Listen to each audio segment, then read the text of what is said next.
Oi, amigas e amigos, tudo bem com vocês? Chegando por aqui com mais um vídeo aqui no meu canal no YouTube. Para quem não me conhece, eu sou Almeno Campos, jornalista esportivo daqui do Rio de Janeiro, faço parte da equipe de transmissões da MS Web Rádio, que é uma web rádio lá do Mato Grosso do Sul, e que também tem uma equipe de transmissões aqui do Rio. A gente faz alguns jogos das equipes daqui do Rio. E na noite desta terça-feira eu fiz as reportagens lá para a MS Web Rádio da vitória do Vasco 3-0 em cima do União Rondonópolis, equipe lá do Mato Grosso, jogo que aconteceu em Cariacica, no Espírito Santo, pela primeira fase da Copa do Brasil. Com a vitória, o Vasco avançou para a segunda fase da competição, ganhou uma boa quantidade de dinheiro por ter avançado para a segunda fase. E nessa segunda fase da Copa do Brasil, o Vasco vai jogar fora de casa ou contra o Barcelona de Rondônia ou o Nova Iguaçu. Essas duas equipes que, inclusive, vão se enfrentar na quarta-feira da semana que vem, lá em Rondônia. Então, vou falar um pouquinho do que aconteceu no jogo. Então, no jogo entre União e Vasco, obviamente. Então, já convido você a deixar o like no vídeo. Se inscreva no canal também, ative o sininho das notificações, pois quando for postado um vídeo ou um short, você vai receber aquela notificação. E claro, compartilhe o vídeo com todo mundo, até mesmo para aquela pessoa que você não gosta, que você detesta, que você odeia, não tem nenhum problema, tá? O importante é divulgar os vídeos, os conteúdos que faço por aqui. Essa divulgação, os likes, tudo isso é importante para o crescimento aqui do meu canal no YouTube, tá certo? Então vamos lá para falar um pouco do que aconteceu no jogo. E convenhamos, né? O Vasco fez mais que obrigação em ter avançado para a segunda fase da Copa do Brasil. O União Rondonópolis ele está, neste momento, na quinta colocação no Campeonato Mato Grossense. Ele já está classificado para as quartas de final do estadual, enfim. Mas, desde o início do jogo, era notória assim, a grande diferença técnica, tática, física das duas equipes.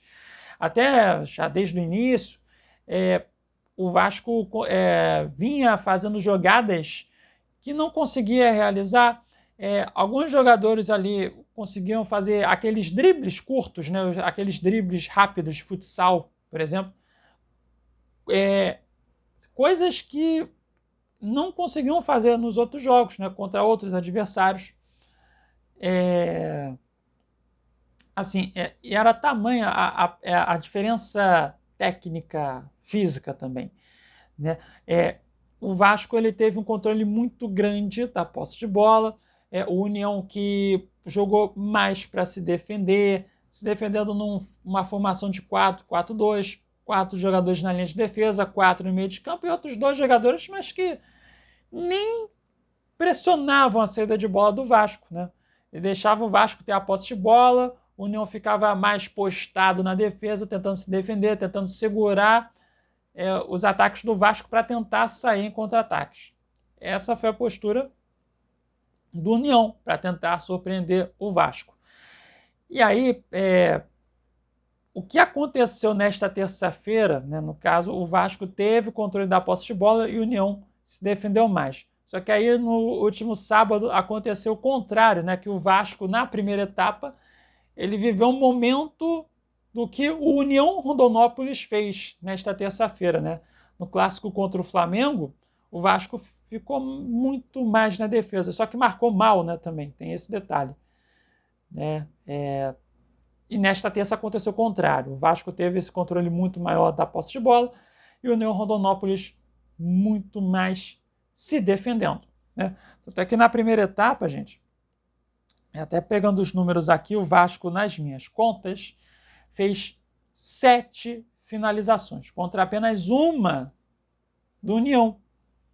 Foi um chute de muito longe, feito pelo Gionotti. Assim, mas foi um chute que não causou nenhum perigo ao gol defendido pelo Léo Jardim. Bem, mas assim, o Vasco teve muitos espaços para construir as suas jogadas. E até mesmo, né, a gente pode destacar já a primeira oportunidade, que foi aos 8 minutos, que aí foi uma jogada que começou pela direita com o Paulo Henrique, só que a bola chegou depois na esquerda para o Felipe Coutinho, né? O Paulo Henrique cruzou na área, a bola chegou na esquerda para o Felipe Coutinho, e o Coutinho, já dentro da área do União, ele fez o cruzamento buscando o Verratti, que estava livre para cabecear. E aí ele mandou a cabeçada por cima do gol. O Vasco ele poderia abrir o placar já aos 8 minutos, logo no início do jogo, né? Acabou que não aconteceu. Depois, aos 12 minutos, né? E aí o Felipe Coutinho, cara, ele teve uma oportunidade já dentro da área, ele recebeu o passe do Hugo Moura, né? Que o Hugo Moura tocou para trás e o Felipe Coutinho finalizou. Rasteiro, a bola foi no canto direito, rasteiro do goleiro Fernando Nunes, que aí fez a primeira grande defesa dele na noite. E aí a gente pode destacar a partida do goleiro do União, o Fernando Nunes. Que, cara, assim, se não fosse por ele, né, o Vasco teria feito uma goleada assim grande. Porque o goleiro do União fez belas... Opa, quase caiu aqui a minha câmera, enfim. Mas vamos lá, ajeitando aqui. É ao vivo, tá, gente? Vamos lá. Mas o goleiro do União, ele fez assim, defesas importantíssimas no jogo desta terça-feira, defesas difíceis, que se não fosse por ele, né, o Vasco teria vencido com uma vantagem bem maior. E aí a primeira grande defesa foi nesse chute do Felipe Coutinho, e depois aos 19 minutos, que foi um voleio do Verratti, né, que foi um cruzamento, que a bola chegou até o atacante do Vasco, aí ele fez um voleio com o pé esquerdo, e aí o Fernando, de novo, goleiro do União, fez outra bela defesa, né? Só que aí, com o passar do primeiro tempo, né, o gol não vinha saindo, né? Aí o Vasco ficou mais nervoso, né, mais ansioso, né? E deu para sentir isso com o decorrer da primeira etapa. Até que, assim, aos 30 minutos, o União ele teve um contra-ataque muito perigoso, que a bola chegou na direita para o Vitinho. O Vitinho ele fez um cruzamento rasteiro, a bola ia chegar no atacante Gabriel Bigode. Só que aí na disputa de bola, ele acabou até empurrando o zagueiro João Vitor. E nisso a bola sobrou para o meia Gianotti. Mas o Gianotti, na hora que ele ia chutar, ele foi desarmado pelo Hugo Moura, que chegou por trás e fez um desarme limpo na bola. E aí até o Gianotti, na hora que tentou finalizar, né, por conta desse desarme do Hugo Moura, acabou furando a finalização, enfim. E aí foi a chance mais perigosa que o União Rondonópolis teve em toda a partida. Estava 0-0. Imagina se o União faz um gol naquele momento. Aí o Vasco, que naquele momento já estava nervoso, né? Porque o Vasco criava oportunidade, chegava ao ataque, mas faltou aquela calma. Imagina se o União faz um gol ali. Nossa, aí a situação do Vasco poderia ter ido ladeira abaixo na partida. Mas assim, depois, né? O Vasco continuou tendo esse controle da posse de bola. E aí, aos 41 minutos, o Vasco teve uma outra chegada, foi no cruzamento pela esquerda, o Lucas Piton cruzou, a bola passou pelo Verratti e aí na sequência chegou para o lateral direito, Paulo Henrique, que tentou uma bomba com o pé direito, a bola foi no ângulo esquerdo, o goleiro Fernando fez outra bela defesa. E aí, primeiro tempo, né, cara, assim, aquele marasmo de sempre, né, no caso... chega na entrada da área, aí toca a bola para o lado, buscando os laterais para tentar o cruzamento para o Verratti. Foi isso aí de novo, né? Mais uma vez. E aí, em outros momentos, assim, que o Vasco deveria ter trabalhado alguma jogada ali mais rasteira, digamos assim, com tabelinhas e tal, sem tentar buscar tanto cruzamento, sabe? Faltou isso no Vasco, na primeira etapa, né? E aí também juntando a questão da ansiedade e mais para o início, né, quando o Vasco teve finalizações, mas que o goleiro Fernando do União fez defesas, aí ficou 0-0 no placar. Aí a gente vai para o segundo tempo, e logo no início, né, do segundo tempo, com 2 minutos, o Vasco teve um pênalti a favor. O Vasco teve um pênalti a favor. Ele recebeu, quer dizer, o Verratti, né, recebeu o passe do Alex Teixeira. Ele ficou de costas para o gol, né, mas acabou sendo derrubado pelo zagueiro Márcio Luiz do União. E aí o árbitro do jogo marcou pênalti, né? Eu achei pênalti no lance. Pênalti marcado. E aí na cobrança o Verratti foi lá e converteu. A bola foi no canto direito, rasteiro, o goleiro caiu no canto esquerdo. O goleiro de um lado, bola do outro. E aí o Vasco abriu o placar com ele, o Verratti, que foi artilheiro da Copa do Brasil no ano passado, com 7 gols. E agora fez o primeiro gol do Vasco nesta edição da Copa do Brasil. Um gol para dar aquela calma, tranquilidade, um gol que também trouxe um alívio, né? Aí depois, né, o Vasco fez um jogo assim com muita tranquilidade, porque depois o União nem ameaçou o Vasco na segunda etapa. Essa aqui é a verdade, né? Se o União no primeiro tempo deu só um chute e chegou no contra-ataque, né? Que aí o Gianotti não finalizou, né? Porque foi desarmado pelo Gumora. No segundo tempo, então, cara, o União deu um total de 0 finalização, 0 chute na segunda etapa. O Vasco, nas minhas contas até, na segunda etapa, ele deu ao todo 14 finalizações.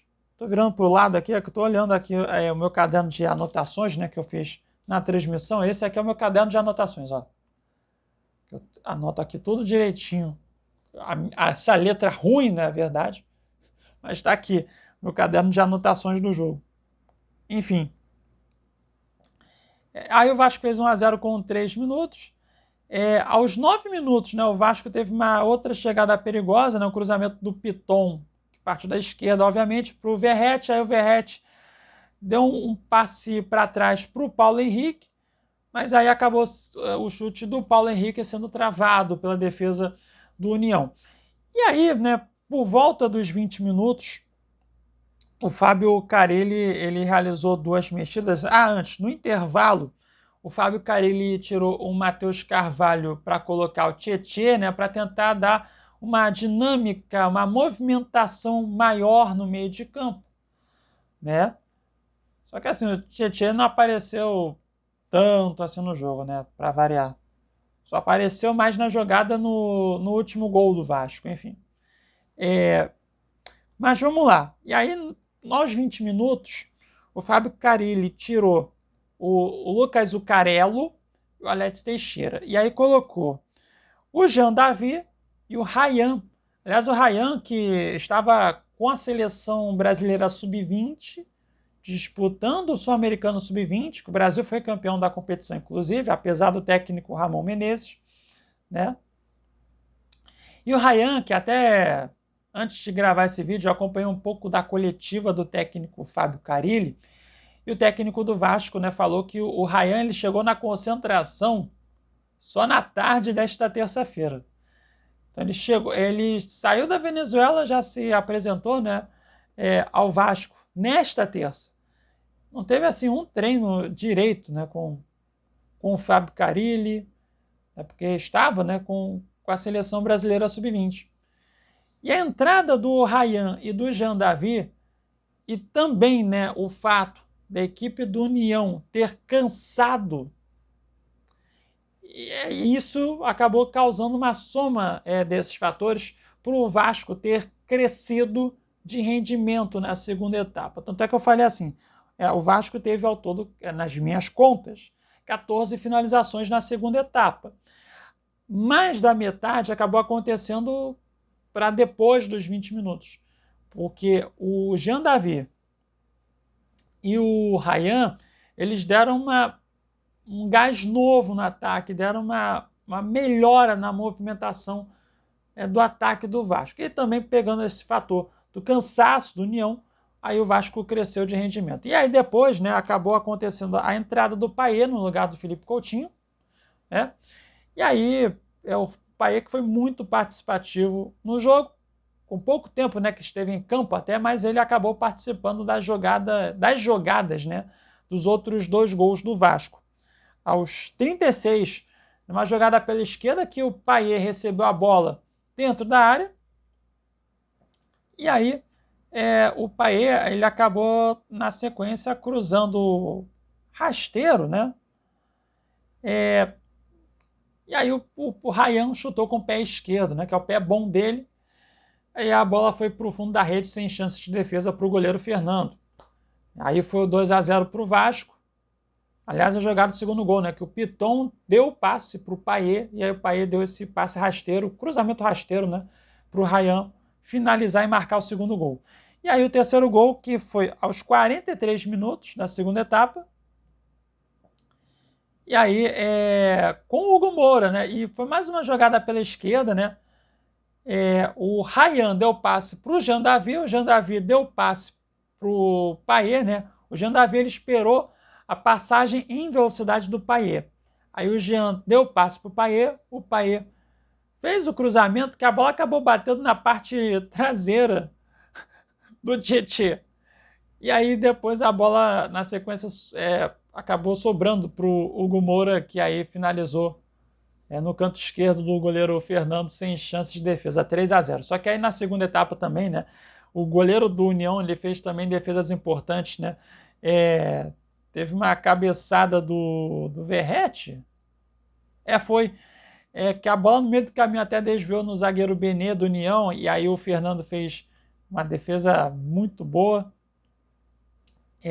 Depois, né, o Payet tabelou com o Verratti, e aí na finalização o Fernando fez a defesa.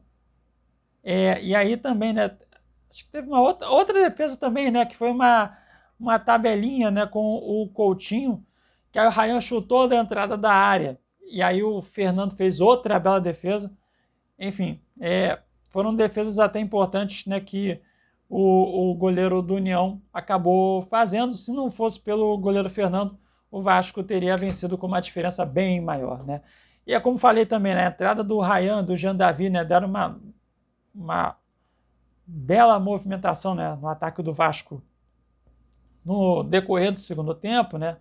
Enfim, mais pelo lado esquerdo, né? O Ryan, Jean Davi muito participativos por ali. O Jean Davi foi muito participativo no jogo de hoje, mas tem que levar em conta também, né, que foi o União, né? O adversário foi o União Rondonópolis, que até falei lá no início do vídeo, né? Desde o início do jogo era notória a grande diferença técnica, tática, física. E aí o Vasco construiu esse placar no segundo tempo e assim conseguiu a classificação para a segunda fase da Copa do Brasil, que vai enfrentar fora de casa ou Barcelona de Rondônia ou Nova Iguaçu. Os jogos, quer dizer, o jogo da segunda fase que vai acontecer no início de março, ou na semana do dia 5, ou na semana do dia 12 de março. Aí a CBF vai marcar, claro, em breve, quando que vai acontecer este jogo. A questão da parte financeira também, né, que eu até já falei em outros vídeos, né, que esse jogo desta terça era o jogo mais importante do Vasco no ano, também por conta da parte financeira. O Vasco, com a classificação, já soma em premiação pouco mais de 3.417.000 reais. Então, enfim, o Vasco ele tem que ir o mais longe possível na Copa do Brasil também por conta da parte financeira, que é uma situação muito complicada neste momento no Vasco, né? E aí já tem essa premiação de mais de 3 milhões.